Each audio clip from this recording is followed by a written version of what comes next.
এই দেখো আজকে আমরা নতুন চাদর পেতেছি, তার মধ্যে বাবু পড়তে বসে গেছে। তো বন্ধুরা সবাই কেমন আছো? আশা করি সবাই ভালো আছো, আমিও ভালো আছি। তো প্রতিদিনের মতন আজকেও একটা ভিডিও নিয়ে চলে এলাম। তো আজকে ভিডিওটা হচ্ছে আমি আজকে দুপুরে কী কী রান্না করছি সেটাই তোমাদের সাথে শেয়ার করবো। তো চলো রান্নাগুলো দেখিয়ে দিই।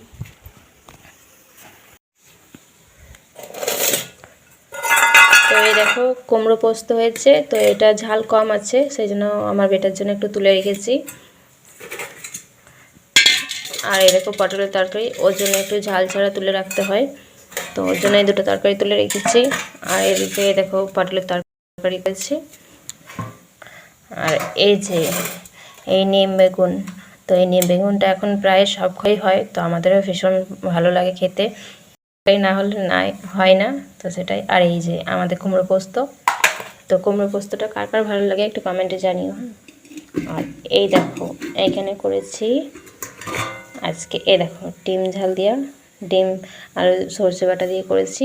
যেহেতু কালকে মনে হয় আমরা ডিমের ঝোল করেছিলাম, তো সেই জন্য ভাবলাম যে ঝোলটা খেতে ভালো লাগবে না, তাহলে একটু আজকে ঝাল বানিয়ে নিই সর্ষে বাটা দিয়ে। আর এই যে দেখো এখানে ডিম ভাজা রেখেছি দুই ভাই বোনের। আর এই যে ওর জন্য একটু ডিম ঝাল দিয়ে তুলে রেখেছি। এইগুলোর লাইটটা খুব একটা আসে না, সে কারণে তরকারিগুলো কালার হয়তো খুব ভালো লাগছে না, তো কালারগুলো ঠিকই হয়েছে। তো চলো, আর ওইদিকে দেখো ভাত চাপিয়েছি।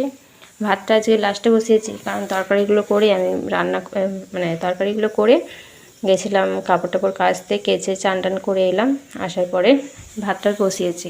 আর পাশে প্রেসার কুকারে দেখছো ওখানে মটর সেদ্ধ করতে দিয়েছি, কারণ ওই দেখো ওইদিকে আলু সেদ্ধ ছাড়া ছিলাম, আলু সেদ্ধ করে নিয়েছি আজকে ফুচকার, যেহেতু তোমাদের দাদাভাই আসছে অনেক দেরিতে, তো রান্নাগুলো দেখাচ্ছি আর ওখান থেকে বসে বসে আমাকে যে ভাঙচাচ্ছে। এই দেখো আজকে আমরা নতুন চাদর পেতেছি, তার মধ্যে বাবু পড়তে বসে গেছে। তো তোমাদেরকে তো রান্নাগুলো দেখালাম, তো ওকে ডাকতে চলে এলাম ভাত খেতে। চলো বেটা ভাত খেয়ে নেবে, চলো। আর স্কুলে ভাত খেয়েছো আজকে?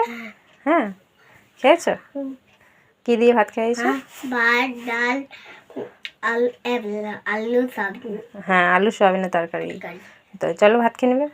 তো ভাতটা হয়ে গেছে, ধরো ভাতটা নামিয়ে নিই, দিয়ে পরে ভাত দিয়ে দেবো, ঠিক আছে? আর পড়া আছে, পড়াগুলো করে নাও, টিউশনে মাস্টার বকবে, পড়াগুলো করে নাও। হ্যাঁ, তো বন্ধুরা এই যে চাদরটা দেখিয়েছিলাম, চাদরটা কেমন লাগছে একটু কমেন্টে বলো। হ্যাঁ, তোমরা যত কমেন্ট করবে তত আমার ভিডিও করতে আগ্রহটা বেশি থাকবে। তো দেখো ও চলে এলো এখানে। বন্ধুরা চলো আলুগুলো ছাড়িয়ে নিই, সবগুলো ছাড়ানো হয়নি, তো একদিকে কাজ করছি একদিকে আলু ছাড়াচ্ছি। তো টাটা, আজকের মতন দেখা হচ্ছে পরের ভিডিওতে। ভিডিওটা ভালো লাগলে অবশ্যই শেয়ার করতে ভুলো না। টাটা।